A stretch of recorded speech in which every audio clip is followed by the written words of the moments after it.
ఇక గుంటనక్క గారు ఏం చేసిర్రు, నేను బట్టి విక్రమార్క గారికి రాయను కానీ కిషన్ రెడ్డి గారికి రాస్తా అని చెప్పారు.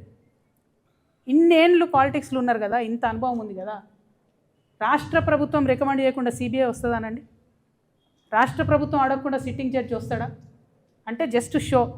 ఇక్కడ నుండి గుంటనక్క గారు మాట్లాడతారు, అక్కడ నుండి కిషన్ రెడ్డి గారు రెస్పాండ్ అవుతారు. రెస్పాండ్ అయ్యి వెంటనే ఆగ మేఘాల మీద ఒక కమిటీ వేసారు. ఈ కమిటీలో ఒక మేడంని పెట్టిరు, ఆమె పెద్ద ర్యాంక్ ఉంది, ఆమె చేసినా కూడా బాగుంటుంది. కానీ ఇంకొక ఆయనని పెట్టిండ్రు, మారుపల్లి వెంకటేశ్వర్లు అనేటటువంటి వ్యక్తిని పెడితే వారు AGM rank, assistant general manager rank.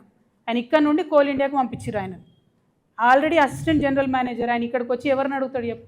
తప్పు చేసిన వాడిని సీఎండీని అడుగుతాడు. ఆయన సీఎండీ గారితో మాట్లాడతాడా? మాట్లాడిన రిపోర్ట్ ఇస్తాడా? ఎందుకంటే ఈయన డిప్యూటేషన్ మీద పోయిండు, అయిపోయాక మళ్ళీ వచ్చి సింగరేణిలో పనిచేయాలి. ఇది ఎందుకు వేసినట్టు అసలు ఈ కమిటీ అన్నది అర్థమవుతలేదు. కిషన్ రెడ్డి అన్నగారు దీనికి సమాధానం చెప్పాలి. ఇది కరెక్ట్ కాదు. నిజంగా మీరు వాస్తవాలు నిగ్గుదేల్చాలనుకుంటే సైట్ విజిట్ కంపల్సరీ అనే నిబంధనను క్యాన్సిల్ చేయాలి. గ్లోబల్ టెండర్లు, పారదర్శకమైన టెండర్లు అన్నీ ఓపెన్ కాస్ట్ మైన్లకు సింగరేణిలో పెట్టాలి. ఎండిఓ విధానాన్ని ఖచ్చితంగా రద్దు చేయాలని మేము డిమాండ్ చేస్తున్నాం.